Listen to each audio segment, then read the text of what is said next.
ছুটির দিনে আমার মালিক চললো কই, এখন চলছে পিকনিকের উদ্দেশ্যে। মাইনের পর দিনই হক গলে মিলা তোলাবাজি করে টাকা তুইলা তারপরে পিকনিক করতেছে। টাকা দিয়ে ফেলেছে মালিক, তো মালিককে এখন যাইতেই হইবে। পিকনিকের স্পট হইল ধ্যারে গোবিন্দপুর। সেক্টর 5 এর লোকগুলো কেন এরকম গ্রামে গঞ্জে পিকনিক করতে আসে জানেন?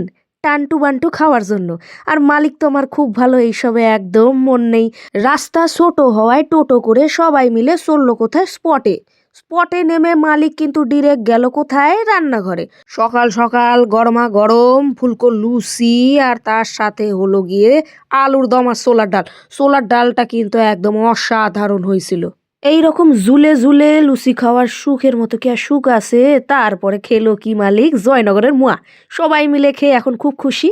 এই ফাহে তাই মালিক একটু নিজেও দুইলা নিল।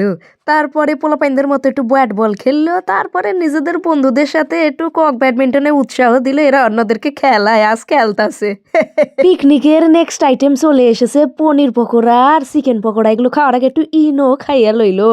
আচ্ছা, পিকনিকে কেউ পনির করে? মালিকও কিন্তু খেলায় নাইমা পড়ছে। তাই ফাঁকের দানে সুনো পুটিরাও একটু নেচে নিল।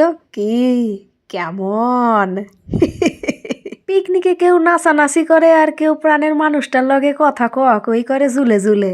ভাত ডাল আলু ভাজা আর ফুলকপি। চিকেনটা একদম ভালো হয়নি, চাটনি আর পাঁপড়। ফুলকপির ডাল না আর পকোড়া খাইয়ে মালিকের যে অম্বল হইছে, সেই পর্ব নিয়ে আসছে মালিক পরের ভিডিওতে। আজকের মতো চলি।